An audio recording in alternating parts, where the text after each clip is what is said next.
So Sorcerer Supreme Doom absolutely embarrasses the Fantastic Four team, and I'm not sure how they recover from this one because the team is going to be absolutely devastated here. We also begin to see how much more influence Doom is starting to have across the world. He has an incredibly important heart-to-heart with his goddaughter Valeria, and the Avengers start to make some more, let's just say, interesting decisions. All right, welcome back to Keepin the Comic, and we're diving back into the One World Under Doom series here by Ryan North with issue number 2. Now, if you remember from the last time here, the Avengers along with the Fantastic Four made some ill-advised decisions and walked right into a trap set by Doom, which basically made them look like the enemies of the world instead of Doom in a lot of ways. Now, as a result, we're starting to see more now. There's a global survey that shows that there's 10% or there's a 10% increase in people who are now in agreement with Doom's actions. Now, while it's a low 15%, it's still a 10% increase from the last time. In addition to that, there are some historians who are now reporting that there have been no incidents of armed conflict between nations anywhere on the planet. And this is the first time that something like that has happened. There are also some predictions that are coming out here that as it pertains to Doom's hospitals that he's going to be building, stating that if those do come online, that the number of lives that could be saved could ultimately here be in the millions. All in all, this is just stating that basically things are getting better across the world because of Doom's plan. And Doom is looking good, but the Avengers, they're starting to lose the world's trust little by little. So right now we pick up on the Fantastic Four team out in Arizona, and they're going up against what looked like some Hydra minions. Now, Reed Richards is going on basically talking about how they still have the advantage right now because it's only a few citizens that have seemed to welcome Doom as their legitimate ruler. But Invisible Woman doesn't see it the same way. She's like, a few isn't the same as none, and how some of their neighbors are proving that. So Reed also lets her know, he's like, listen, relatedly, I've been looking into the new schools and universities that Doom has constructed. And Johnny's basically chomping at the bits because he's like, okay, what am I supposed to burn down here? Is it indoctrination centers? Is it re-education compounds? Is it some old-fashioned mind control towers? But Reed lets him know, he's like, no, they're just schools. The curriculum thus far has been normal, more than normal. It's ambitious. I'd go as far to call it laudable. As near as I can tell, they're just well-funded and well-founded public services. But the way that the Thing sees it, he's like, Doom's always planning something. We may not know what it is, but we know that the longer that we wait, it is the more that he's going to consolidate his forces, and also the public's opinion as well. And Sue agrees. She's like, that's true. Doom is trying to win politically, claiming hearts and minds by building up this legend for himself. So Johnny's like, well, let's beat him up already then, right? We don't actually need to defeat Doom to win. We just need to make him look weak and silly and angry. And that's how you burn down a legend. You make him look like a chump. So after they're done wrapping up this saving the day mission right now out in Arizona, we see Valeria pop up here on comms and talking to Sue. And she says to Sue, she's like, you remember Bentley from the Future Foundation? He's worried about Doom, and I think he could use a friend. Can I take the teleporter to NYC? So Sue, not suspecting anything, she's like, of course, Val, be home for dinner. And the rest of the team continues their conversation. The Thing's like, all right, Doom, as it pertains to him, we just need to get him embarrassed. And there's nothing that makes him more embarrassed than losing a fight against the ever-loving Fantastic Four specifically, especially in front of an audience. But Sue's like, the only problem is that we don't know where he is. But Rita's like, but we may be able to determine where he's going to be. And he mentions how he's been tracking security changes around a certain building in New York. And this, when combined with the registered flight paths of private jets and knowledge of Victor himself, that leads him to believe one thing, that tomorrow morning, Victor Von Doom will be addressing the important dignitaries at the United Nations, and the whole world will be watching. So Sue's like, all right, well, that's our shot then. We reveal Doom for who he really is, who he's always been.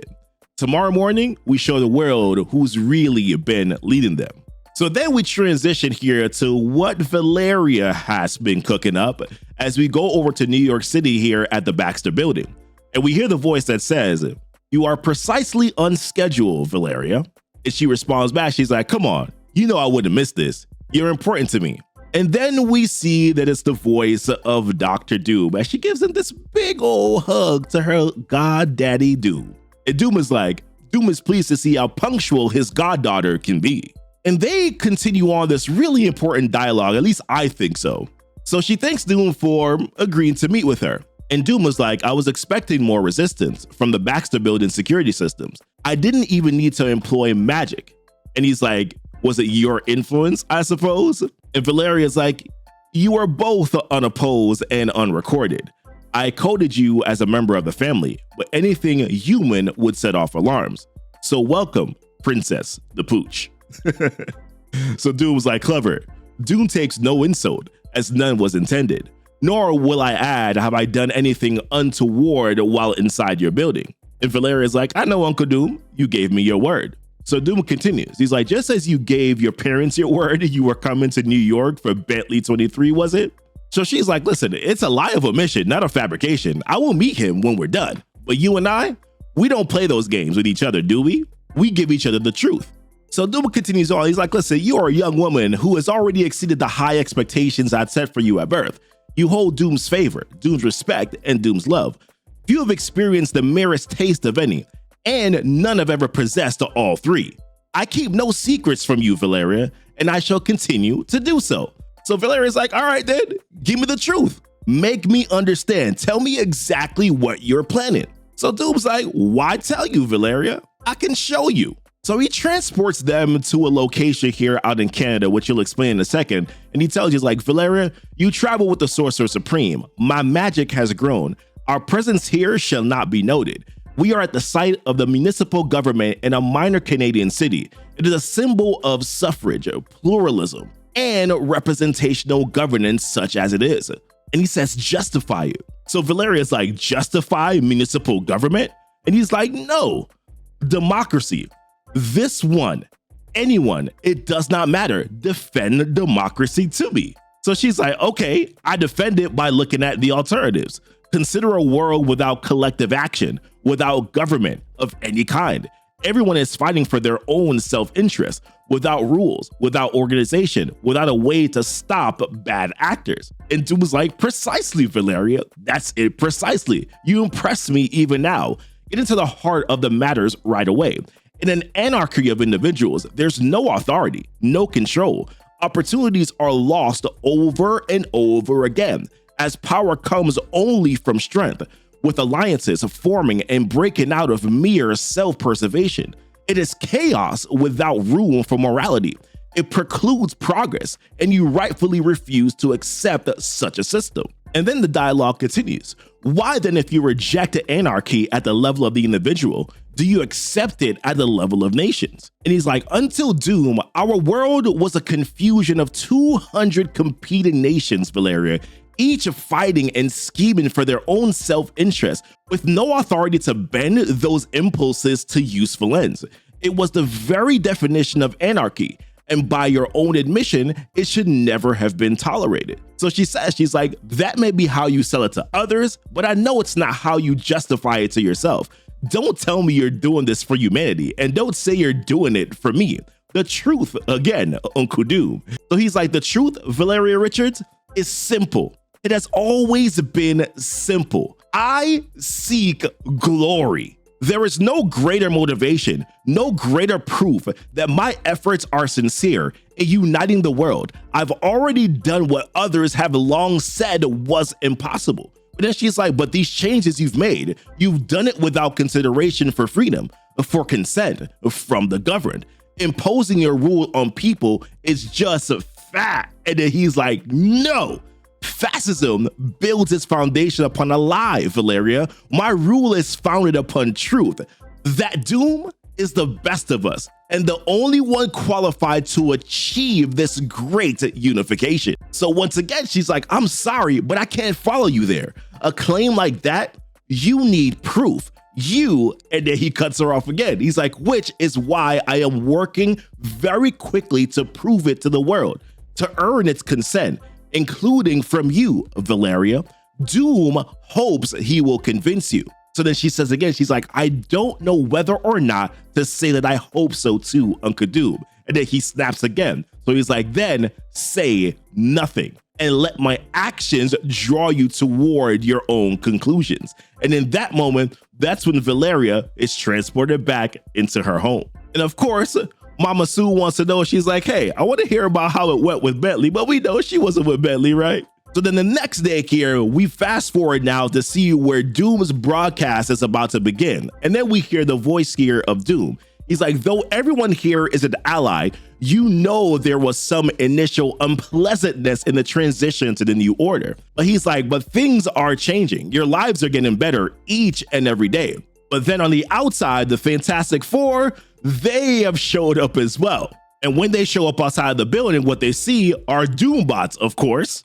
So he's like, all right, let's do what we do best. It's clobbering time.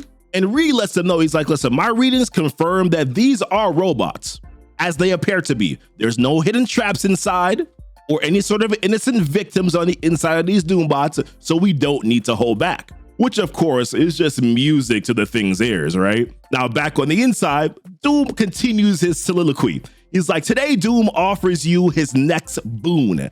We are a united Latveria. We shall henceforth and forever act like it. It cannot be, and thus it never was, ethical to forever treat someone as lesser simply because they were born on the wrong side of an imaginary line. No longer shall anyone be made to suffer from the accident of their birth.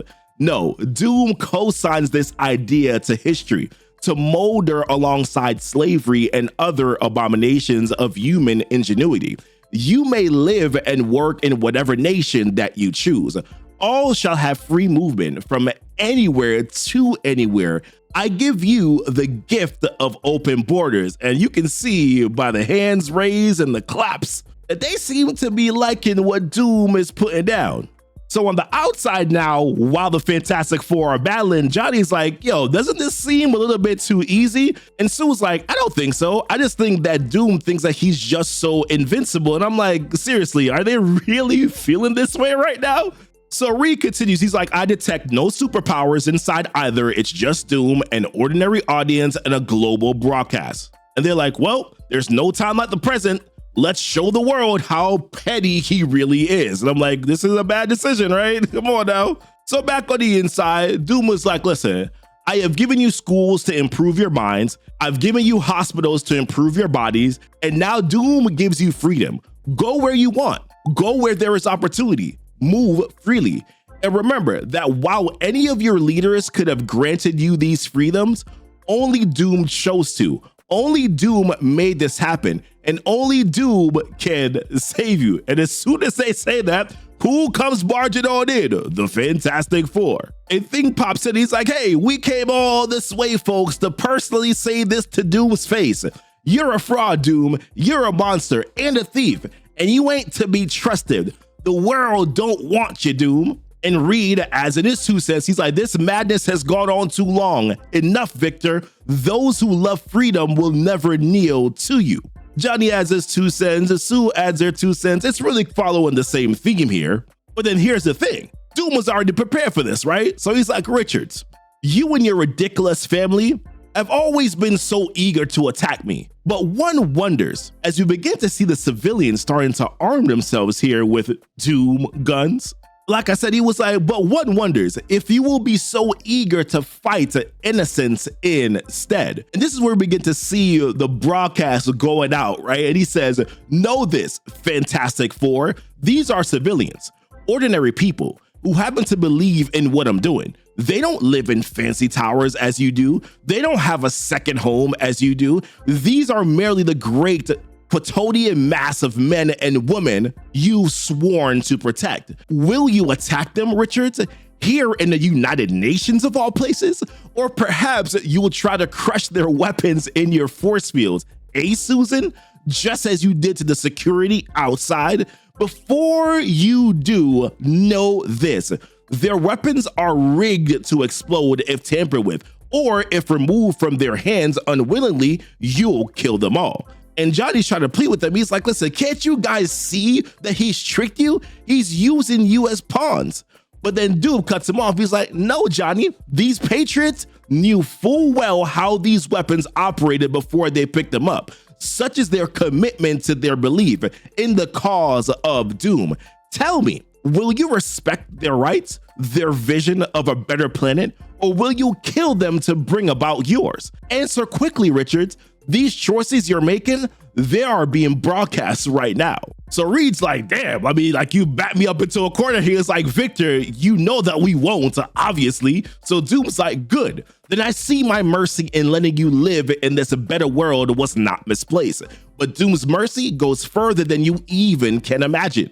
And this is where it gets really real and super sad at the same time. So Doom is like, behold Benjamin Jacob Grimm, the powerhouse of the Fantastic Four, a man by error and ineptitude transformed into a monstrosity. He had to insult him like that, geez. A being so hideous, he calls himself the Thing. So Ben's like, yo, what is this dude doing? So Doom continues, he's like, and behold, Reed Richards, our self-proclaimed smartest man, who has failed to reverse Grimm's condition ever since.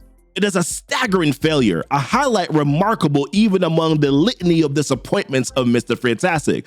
And the Thing is going on. He's like, listen, I'm not mad at you anymore, Richards. Like, we're good. Like, don't worry about it. Don't listen to what he's saying. But Reed is more focused on Doom because he's like, what is this dude about to do? So then in that moment, Doom says, but Doom wants what's best for everyone, even for his most hated enemies. These four accuse me of weakness, of anger, of greed, and yet in his strength, in his greatness, in his generosity, Doom now grants what Richards could never. And in that moment, we see Thing being picked up. Doom is casting the spell. Ben is screaming and bzzz. I tried to make that sound out with my mouth and it didn't really sound the same way that I thought it would in my head. But listen. Doom continues on. He's like, and thus Doom cures the unfortunate Benjamin Grimm of his condition forever. And look at the look on Reed Richards' face, Sue's face, Johnny's face, and look at human Ben Grimm. Like the look of shock and devastation at the same time. Oh my goodness. And Ben is like, yo, what did he do to me? Reed, I ain't got my powers no more. I ain't got my powers. And Doom is just like, yeah. And Doom, he leaves now. And I presume that the Fantastic Four will pay for their damages to the United Nations building. And if not, then make sure that y'all detain them. And Doom's like, all right, end transmission. And then in the aftermath of this, we see reporters who are interviewing civilians. One of them was just like, listen, was the old way working? Honestly, was it? At least Doom's getting results. And then another one's like, I like how we killed those Nazis. And then another's like, tearing down the Berlin Wall was this global celebration, but somehow tearing down every other wall is bad? I don't see it. I can leave. You understand? For the first time in my life, I can leave. And then another one that's like, yeah, Doom's a fascist. He's a bad guy, blah, blah, blah, blah, blah. I heard it a million times. What I haven't heard is one reason why I should feel bad about that when I'm doing better right now than I ever have before. And he's fixing the vampires next, like he's with it, right? And then one is like, I get to stay. They can't kick me out anymore. That means something. While another one's like, yo, Doom's opened up the floodgates. These new immigrants are gonna take our jobs, our land. I hate what he's doing, but this country's been going straight down the crapper for years now. That's why he's moving. And you can see the continual reports and people who are basically like feeding into what Doom is doing. And then we pan over here to Captain Marvel talking to the Avengers. And she's like, listen, the Avengers, we're losing. We're losing because we don't know what we're fighting. We've been assuming mind control on the part of the world leaders, given the speed and efficiency of Doom's overnight takeover. But we don't know, which is why I'm proposing a two-pronged attack to find out. She mentions a wing of magic users and espionage experts led by the Scarlet Witch. They will infiltrate all the capitals that they can, get close to their leaders, and discover how Doom got them to go along with this. And Scarlet Witch is like, assuming that they're not already Doombots, we'll free every leader we can from Doom's influence, thereby cutting off his international support from under him. And Captain Marvel continues, she's like, but an operation of this scope will require a distraction, which is why, at the same time, the rest of us are bringing the fight to Doom, to end this while we still can, and while most of the world still supports us. But Iron Man's not too confident. He's like, listen, he's beat us before. And Captain Marvel continues. She's like, not physically. We've had PR losses, not real ones. I assure you, we are more powerful than Doom, even if he's Sorcerer Supreme. Besides, we won't be going in with just the Avengers or the Fantastic Four. What's left of them anyways, poor Ben. What's happening here is huge and it's global. And as such, it transcends many of our old differences, which means Avengers, that we now find ourselves with an unconventional group of allies, all of whom stand ready to assist us in the final battle against Doom. And then we see the group that she's talking about. And the voice of MODOK says with his group around him, "Hey, Tony, welcome to the Masters of Evil." So absolutely devastated here for the Fantastic Four. Ben Grimm losing his powers, I mean, that sucks. And that's an incredibly sad moment. What I will say though is I'm a little bit frustrated with the fact that it basically had the Fantastic Four do the same exact thing that the Avengers did before, trying to go in there with brute strength instead of actual strategy. Like, we saw this coming. And at the same time, I understand the need here for the narrative to continue. With that being said, I like the fact here that Doom continues to go on and show his power, and I'm expecting more as we continue on. What are your thoughts though? I would love to hear you. Leave it down below in the comments. Leave a like on this video here for the YouTube algorithm if you can. Also, subscribe if you're new to the channel. Also, down below, we have links. One to our Patreon, which is another way that you can support the channel. And we also have links to our other social media platforms, as well as our Discord. Appreciate you watching as always, and thank you so much for kicking it with Keepin' It Comic. Bye.